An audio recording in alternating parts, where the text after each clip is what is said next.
NVN के दोस्तों, नमस्कार, सलाम। कमाल की बात में आपका दिली स्वागत, खैर मकदम, वेलकम।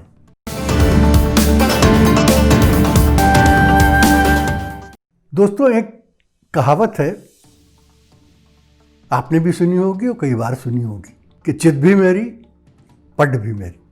इस कहावत का मतलब ये है कि जब कोई आदमी ये कहता है कि जो बात मैं कहता हूं वही ठीक है, चाहे वो गलत भी है तब भी वो ठीक है, तब ये कहा जाता है कि भाई ये तो ये है कि चित भी मेरी और पट भी मेरी। हमें ये कहावत इसलिए याद आई कि जब बिहार के असेंबली इलेक्शंस के रिजल्ट्स आए थे और ये कहा गया था कि बीजेपी सबसे बड़ी पार्टी नहीं है, सिंगल लार्जेस्ट पार्टी यानी सबसे बड़ी पार्टी तेजस्वी यादव की राष्ट्रीय जनता दल है।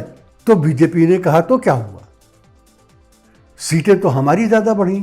फिर जब उनसे यह कहा गया कि वोटिंग परसेंटेज भी राष्ट्रीय जनता दल का बीजेपी से ज़्यादा है, तो बीजेपी ने कहा तो क्या हुआ, सरकार तो हमारी ही बनी। तो जाहिर है कहने वाले चुप हो गए। लेकिन जब Jammu Kashmir district development council DDC के रिजल्ट आए और लोगों ने कहा कि भाई ये तो गुपकार अलायंस को बहुत ज़्यादा सीटें मिल गई, तो बीजेपी के लीडरों ने क्या कहा, उन्होंने कहा तो क्या हुआ, सबसे ज़्यादा सीटें तो हमको मिली 75।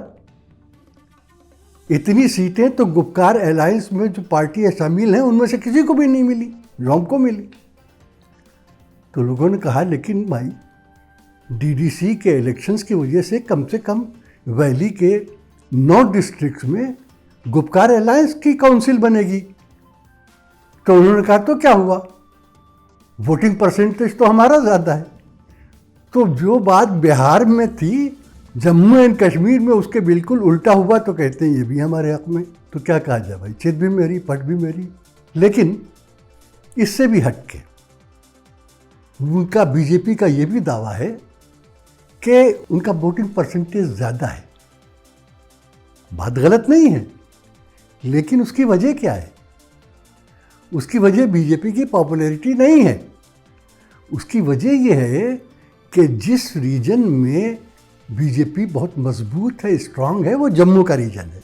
और जम्मू के रीजन में आज से नहीं, पिछले 20-30 साल से ये देखा जा रहा है कि जम्मू के रीजन में वैली के मुकाबले में हमेशा वोटिंग परसेंटेज ज़्यादा होता है। वैली में तो कहीं कहीं तो ऐसा होता है कि 4% वोट पड़ता है। लोकसभा के इलेक्शंस में अनंतनाग का जो एक इलेक्शन था 2 मरतबा पोस्टपोन हुआ क्योंकि 1% वोटिंग पड़ी थी। इसलिए ये होता है कि वोटिंग परसेंटेज इधर ज़्यादा है उधर कम है। उसके बाद बीजेपी ने कहा कि साहब वैली में हमें 3 सीटें मिली हैं, लेकिन इसका मतलब यह है कि वैली में हमने कमल खिला दिया है। ज़रूर खिला दिया है। अब वो 3 सीटें कैसे मिली उनकी भी एक अलग कहानी और फिर कभी बयान होगी। लेकिन जम्मू का रीजन तो बीजेपी का बहुत स्ट्रांग होल्ड था। वैली में अगर बीजेपी को 3 सीटें मिली हैं तो जम्मू रीजन में गुपकार अलायंस को 35 सीटें मिली।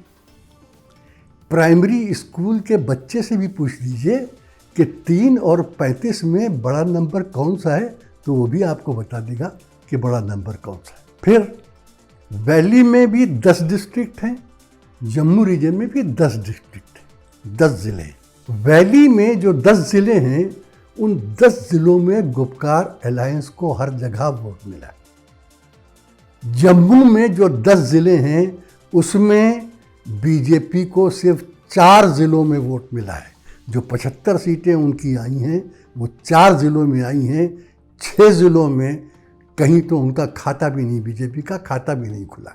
और जम्मू में भी जिन 4 ज़िलों में उनको सीट्स मिली हैं वो वही ज़िले हैं, जब आपको याद होगा कि कटवा में एक बच्ची का गैंग रेप और मर्डर हुआ था और उसके बाद रेपिस्ट और मर्डरर्स, कातिल लोगों की हिमायत में उनको सपोर्ट करने के लिए बीजेपी ने जुलूस निकाला था जिसमें बीजेपी के वो मिनिस्टर भी शामिल थे जो जम्मू कश्मीर गवर्नमेंट में की सरकार में थे। सिर्फ उन जगह पर बीजेपी को वोट मिला है। ये एक बड़ी अफसोसनाक बात है कि इस इलेक्शन में धर्म की बुनियाद पर डिवीज़न बहुत साफ नज़र आता है, जो अच्छा नहीं है। डीडीसी इलेक्शन के रिजल्ट से मैसेज क्या मिला है? देखिए, गुपकार अलायंस ने 370 हटाए जाने और 35A के हटाए जाने के बारे में कुछ बहुत ज़्यादा बात नहीं की थी, लेकिन बीजेपी ने 370 को हटाए जाने का इलेक्शन का ख़ास इशू बनाया था और कहा था कि ये बिल्कुल रेफरेंडम है कि कश्मीर के लोग 370 के हटाए जाने से खुश हैं। तो इन इलेक्शन रिजल्ट्स ने अगर कोई रेफरेंडम था तो ये बता दिया कि 370 और 35A के हटाए जाने से कश्मीरी कितने खुश हैं, और उनकी इस खुशी का अब सारी दुनिया को पता चल गया है। एक और बात आपको बताएं कि बहुत से लोग ये समझते हैं कि 370 के हटाए जाने से सिर्फ वैली कश्मीर वादी घाटी के लोग जो हैं वो खफा हैं, बाकी लद्दाख और जम्मू के लोग तो बहुत खुश हैं। ऐसा नहीं है। शुरू में लद्दाख में और जम्मू कश्मीर के लोगों में ये ख्याल था कि यूनियन टेरिटरी बन जाने की वजह से उनको दिल्ली से वो करीब हो गए हैं और उनका फ़ायदा होगा, लेकिन बहुत जल्दी, और इतनी जल्दी कि उसके में कुछ हफ्ते भी लगे शायद मालूम होने में, दोनों जगह ये हुआ कि ये तो बड़ा घाटे का सौदा हुआ है, क्योंकि लद्दाख में भी और जम्मू में लोग ये समझने लगे कि इसके बाद तो बाहर से जो लोग आएंगे वो उनकी ज़मीनें भी ख़रीद लेंगे, और अगर वो अपना कारोबार यहाँ लाए तो लोकल लोग उनके कारोबार में उनका मुकाबला भी नहीं कर पाएंगे। तो दोनों जगह उसके बाद 370 के हटाए जाने के बाद जितनी खुशी दिखाई देती थी वो बिल्कुल ख़त्म हो गई थी। तो ये कहना कि सिर्फ वैली के लोग इससे खफा हैं, ऐसा नहीं है। पूरे जम्मू कश्मीर और लद्दाख में अब 370 के बारे में वो सेंटिमेंट्स नहीं हैं जो शुरू में दिखाई दिए थे। बीजेपी का और भी दावा है कि साहब देखिए, हमने तो साल भर के अंदर इलेक्शन करा के ये बता दिया कि हम कितने लोकतांत्रिक हैं, कितने डेमोक्रेटिक हैं, हम कितने जमहूरियत पसंद लोग हैं, हमने इलेक्शन करा दिया। इलेक्शन कराने की ये वजह नहीं थी, दो वजह थी। पहली वजह तो ये थी कि सारी दुनिया में हिंदुस्तान के लिए जो नेकनामी आप कर रहे थे कश्मीर में लॉकडाउन की वजह से, और सारी दुनिया में जो दबाव था वो दिन गुजरते के साथ साथ बढ़ता जा रहा था। आपको इसकी फिक्र थी कि हिंदुस्तान में हमारा इमेज जो है उसको हमें संभालना पड़ेगा। पहली वजह ये थी। दूसरी वजह ये थी कि पूरा यकीन था कि जो कश्मीर की पार्टियां हैं, नेशनल कॉन्फ्रेंस, पीडीपी ख़ास तौर पर, और दूसरी जो छोटी पार्टियां सीपीआई, सीपीएम वगैरह, ये पार्टियां इलेक्शन में हिस्सा नहीं लेंगी।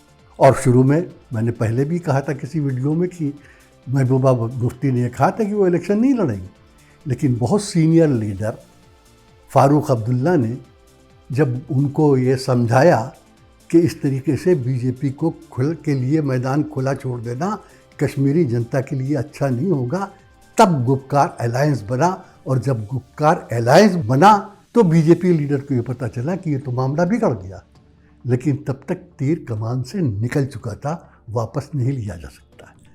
अगर बीजेपी का ये दावा है कि वो बहुत डेमोक्रेटिक पार्टी है, बहुत लोकतांत्रिक दल है, तो फिर असेंबली का इलेक्शन भी करा दे। असेंबली के इलेक्शन के लिए तो कम से कम दो ने ये कहा है कि वो इलेक्शन नहीं लड़ेंगे। असेंबली का इलेक्शन जब तक 370 वापस नहीं आएगा तब तक वो इलेक्शन का नहीं लड़ेंगे। तो ये बात महबूबा मुफ्ती ने भी कही और ये बात उमर अब्दुल्ला ने भी कही। तो इसका मतलब ये है कि अगर इलेक्शन हुआ तो ये दोनों तो नहीं लड़ेंगे, तो अगर ये दोनों नहीं लड़े तब तो बीजेपी के लिए बड़े मज़े की बात है।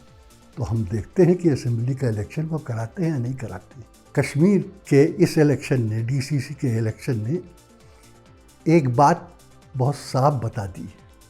वो बात ये है कि डेमोक्रेसी का, लोकतंत्र का, जमहूरियत का मतलब ये नहीं होता कि सरकार जनता से अपनी कोई भी बात ज़बरदस्ती मनवा ले। जमहूरियत, लोकतंत्र और डेमोक्रेसी का मतलब ये होता है कि सरकार जनता की बात मान ले।